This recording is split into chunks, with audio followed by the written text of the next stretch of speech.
Hello යාළුවනේ අද අපි කතා කරන්න යන්නේ රුපියල් 50000කට අඩුවෙන් ගන්න පුළුවන් හොඳම ෆෝන් පහක් ගැන.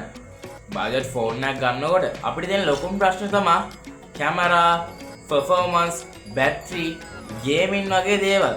ඉතින් මේ දේවල් මම අද ඔයාලට හොඳට එක්ස්ප්ලেইন කරලා මේ ෆෝන් පහම ඔයාලට හඳුන්වා දෙනවා. ඉතින් වීඩියෝ එක අන්තිම වෙනකන් රැඳිලා ඉන්න. මම මේ ෆෝන් පහ මොනවද කියලා ඔයගලන්ට ලස්සනට කියලා දෙන්නම්. Number 5 Samsung Galaxy A05 එක. බජට් කැටගරි එකේ Samsung ෆෝන් වලට කැමති කට්ටියට මේක හොඳ ඔප්ෂන් එකක්. ස්පෙක්ස් ගත්තොත් එහෙම මේ ෆෝන් එකේ ඩිස්ප්ලේ එක ගත්තොත් 6.7 inches LCD ඩිස්ප්ලේ එකක් තියෙනවා. ඉතින් මේකේ ප්‍රොසෙසර් එක MediaTek Helio G85 ප්‍රොසෙසර් එක. මෙගාපික්සල් 50ක කැම් එකකුත් තියෙනවා. daily use, online classes, social media වලට හොඳ ෆෝන් එකක්. Number 4 Redmi 13C. මේ ෆෝන් එක බජට් කින් කියන්නත් පුළුවන්. ස්පෙක්ස් ගත්තොත් එහෙම 6.74 inches ඩිස්ප්ලේ එකක් හම්බෙලා තියෙනවා. මේක 90Hz ඩිස්ප්ලේ එකක්. මේ ෆෝන් එකේ තියෙන්නේ Helio Tech G85 ප්‍රොසෙසර් එක. මෙගාපික්සල් 50ක කැමරා එකකුත් තියෙනවා. මිලියම්පියර් අවර්ස් 5000ක බැටරි එකකුත් තියෙනවා. ඉතින් මේ මිලියම්පියර් අවර්ස් 5000 බැටරි එක සාමාන්‍යයෙන් ඔයගොල්ලන්ට හෙවි යූසර් කෙනෙක් නෙමෙයි නම් දවසක් විතර පාවිච්චි කරගන්න පුළුවන්. Number 3 Realme C53. ස්ටයිලිෂ් ඩිසයින් එකක් කැමති කෙනෙක්ට මේක පර්ෆෙක්ට්. ස්පෙක්ස් ගත්තොත් එහෙම 6.74 inches 90Hz ඩිස්ප්ලේ එකක් තියෙනවා. මේකේ ප්‍රොසෙසරේ Unisoc T62A. මේකේ කැමරා එක 108 මෙගාපික්සල් තියෙනවා. හැබැයි මම එච්චර මේ කැමරා එක රෙකමන්ඩ් කරන්නේ නැහැ ප්‍රොෆෙෂනල් ෆොටෝග්‍රැෆි කරන්න. මොකද මේක මාකටිංగ్ හයිලයිට් එකක් විතරයි.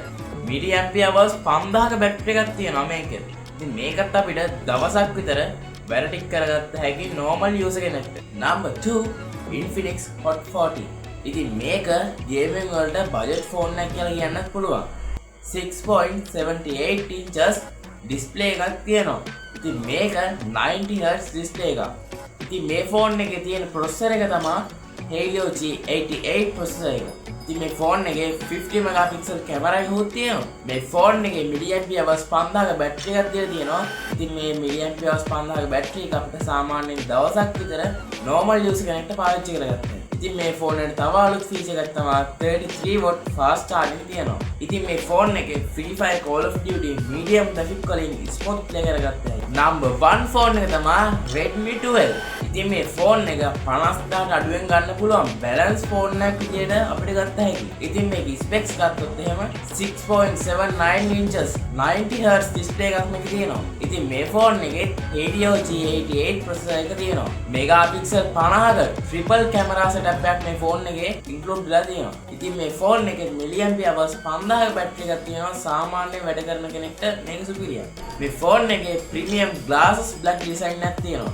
overall package එක බලනකොට මේක තමයි bestම ෆෝන් එක අපි මේ කතා කරපු list එකේ. ඔයාලට quick comparison එකක් දුන්නොත් එහෙම gaming වලට නම් ඉතින් Infinix එක තමයි. Infinix Hot 40 camera and display වලට නම් ඉතින් Redmi 12 එක තමයි. brand trust එකට නම් ඔයාලා brand එකට ෆෝන් එක ගන්නවා නම් Samsung එක හොඳයි. design එකට ඔයාලා කැමති නම් Realme C53 එක සුපිරියයි. ඉතින් යාළුවනේ 50000ට අඩුවෙන් ඔයාලට ඕන තරම් ෆෝන් ගන්න තියෙනවා. මම මේ තෝරගත්ත ෆෝන් ටිකක් තමයි අද ඔයාලට මේ වීඩියෝ එකේ පෙන්නන්නේ. ඉතින් ඔයාලගේ තීරණය අනුව මේ ෆෝන් එක වෙනස් වෙනවා. ඔයාලට 50000ට අඩුවෙන් වෙන ඕන ෆෝන් එකක් ගත්තා. මම උදාහරණයක් ගත්තොත් Samsung A06 එක හොඳයි. හරිද? ඒ ෆෝන් එක මම පාවිච්චි කරලා තියෙනවා. සාමාන්‍ය ෆෝන් එකක් හොඳයි. මම මේ ලිස්ට් එක ඇතුළත් කරලා නැහැ. ඒක ඔයාලට කැමති නම් විතරක් ඔයාලා ඒක චූස් කරන්න. ඉතින් තව දෙයක් කියන්නම්. ඔයාලා යූස් කරන ෆෝන් මොඩල් එක පල්ලෙහා තියෙන කමෙන්ට් එකෙන් ටයිප් කරගෙන යන්න. ඉතින් මේ වීඩියෝ එකේ මොකක් හරි අඩුපාඩුවක් තිබ්බොත් අනිවාර්යෙන් පල්ලෙහෙන් කමෙන්ට් එකක් දාලා යන්න. මම අනිවාර්යෙන් ඒකට රිප්ලයි කරනවා. ඉතින් ඔයාලට හිතනවා මේ වීඩියෝ එක යූස්ෆුල් කියලා subscribe කරලා bell icon එක click කරලා like කරලා comment එකක් දාලා යන්න. ඉතින් එහෙනම් අපි ඊළඟ වීඩියෝ එකේ ඉක්මනින්ම හම්බෙමු. bye.